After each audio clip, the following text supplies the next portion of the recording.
speaking of happening, not happening, theories, rumors, speculation, Doctor Strange in the Multiverse of Madness. This film, this has been one of the strangest productions to follow since the first film. See, I intended that too. See? Yep.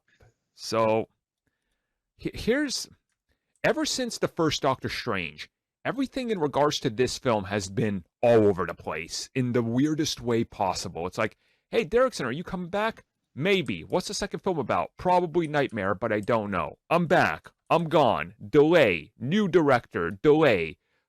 Reshuffle entire ending. 6 weeks of reshoots. It's like, boy, this thing. It's been a journey with this movie. It has. This is honestly the MCU film where you look at it, you're like, this is the film that's had the most problems outside of Guardians losing the director and then getting them back. Like, yeah. But my thing with this, it just shows that they're not rushing Raimi. Yeah. They're giving him the time to, tweak the script to how he wants it. So it's his movie, not Derek's movie. And it's like, oh, COVID, any other movie wouldn't be doing these 6 weeks of reshoots. They would have just literally put the thing out. Or any other studios, like, no, that would do. Just get it out there and get it done. Yeah. This one's like, no, we're going to delay it slightly because we can, in Feige's own words.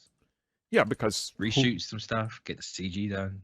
Right. It's like, oh, we can afford ourselves this time to make sure it's right. And, there's been some interesting things like the controversial comments by, Doctor Strange himself, Benedict Cumberbatch, being like, well, there sure is a lot of stuff going on in this movie. Like, his comment kind of sounds negative. It's like, is there even a character arc for me? Because it's all about, like, all this other stuff. It's like, well, the moment we heard what the film was about, we kind of suspected this would be the case, right? It's like, yeah, it's... Yeah. So what do you guys make of this whole scenario and Doctor Strange 2? Do you think there's any trouble brewing or worries? No, I've got complete faith in this movie. Mm-hmm. Yeah. Like, you don't delay a movie that much when you're reshooting that much to then have it all rushed out and everything. Especially in this, like, the whole COVID circumstances where this kind of was filming in a very treacherous time where, like, lockdowns happened, they were starting, they were stopping. Yeah, that's basically what I attribute this to, because from what reports was saying is that certain actors were available while others weren't, so they had to try and film around those difficult things that they could do. So yeah, it's kind of plausible that they would have to do reshoots to finish up certain things that they couldn't do before. Mm-hmm. And that's, it's interesting because, I mean, we know this film is going to have a lot of cameos, and if any of those leaks are real that are out there, and again, we don't want to go over all of them because there's a lot, that all happened at the same time as Spider-Man and everything Eternals and everything Hawkeye happened, this film is going to be nuts. Like, this film is just going to be balls to the wall insane. So I can see how some of these comments might worry people, but like the whole No Way Home, even if this film ends up being mid to some people, you can't tell me that nostalgia isn't selling this film. And if that happens with Doctor Strange, which it sounds like it is, oh man, is it going to drive people to it, right? Like, just the idea of some of these things going on, which the most popular one people have heard, it's like, oh, yeah, Patrick Stewart back as Professor X. Like, they don't... But not the movie continuity of Professor X. It's a different version of Professor X. Exactly. So even if they just show the X-Mansion, the chair and everything, but you don't show him in a trailer, the nostalgia factor will sell this thing like insanity. I kind of get what they're trying to do and why these reshoots are happening. And coincidentally enough, there's some new pictures of Jackman, and boy, he looks jacked, man, all right. And that's lining up with some weird things. So I suppose we'll find out soon, but I'm not actually worried about this film. Sam Raimi is a director I love and trust to deliver the goods, and he's never failed me before, besides Spider-Man 3. So... And 1 and 2. Because they're all the same movie, let's be honest.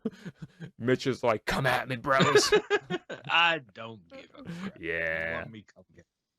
They're very much films of their age. That's kind of the way I sum them up. Much like Batman 89 and Returns, those are those are Tim Burton films and for their age. It really, like, watching them again, it really felt like Raimi trying to do a Tim Burton Spider-Man movie. Mm-hmm. Just without all the Tim Burtonness. But... Well, I mean, he got Danny Elfman, so that's half the way there. It's true. It's true. All they needed was Danny DeVito. Yes, Spider-Man! I mean, that's just what Willem Dafoe was doing, right? Yeah, actually, kind of, yeah. DeVito impression. Look, when we get more to talking about more insanity with Doctor Strange, we'll talk about it. It's coming at us. It's the first film of 2022 from the MCU proper. We're not counting Morbius because nobody's counting Morbius at this point. No, not even Morbius. That clip hit, and I've had one request to react to it. I'm like, yeah, it's not going to happen. They had the audacity to release that the same day. It's like within minutes of the Spider-Verse trailer. Yeah. It's like, so enough. Yeah. Oof. That's a... But I just want to know when a trailer for this thing's coming out. Because what, March it comes out? Or no, it got bumped to May. Oh, May. So, February? December really should be seeing a trailer. No, you should be seeing it now if it was their typical flow. But I'm going to assume, unfortunately, they're going to attach it to Morbius. Yeah. And ain't nobody going to see it in theaters till a movie that they want to see comes out. So, yeah. That's unfortunate. Yeah, it is. But hey, that's how it goes, I suppose. So, because usually I would have said it would have been out this week. And we probably should have been talking about it. Exactly. This week before Spider-Man. And, makes sense. But, yeah, all the reshoots and stuff, no. January, February, I reckon. Mm-hmm. Exactly. So, if you guys would like to tell us your thoughts and everything on Doctor Strange and when you think we might see the trailer, do so below. And remember to enter code KEEPS at checkout. And we'll know exactly what it's not, hit that dislike button. Yeah, well, actually, that is actual engagement. Like, yeah, if you dislike it, I could see it, and Oh, you can see it. Everyone else can't. Yeah. If you want us to see that you dislike this video, leave a comment saying dislike. Nah, that's true. That is true. So, look, when we get more Doctor Strange, when we get the first reveals, trailers, whatever's coming at us, we will talk about it. You can bet we're gonna have a lot to say about it, depending on how much they reveal. But until then, all we got to go by is leaks and Lego leaks and toy leaks and everything else that's leaked besides the official product. So, what an interesting marketing strategy. I mean, technically, you could say the official thing's leaked because the previews are out there. True. Yeah. That is true. That's if those previews are legit. Yeah. Who knows? Probably, yeah, but who knows? Yeah.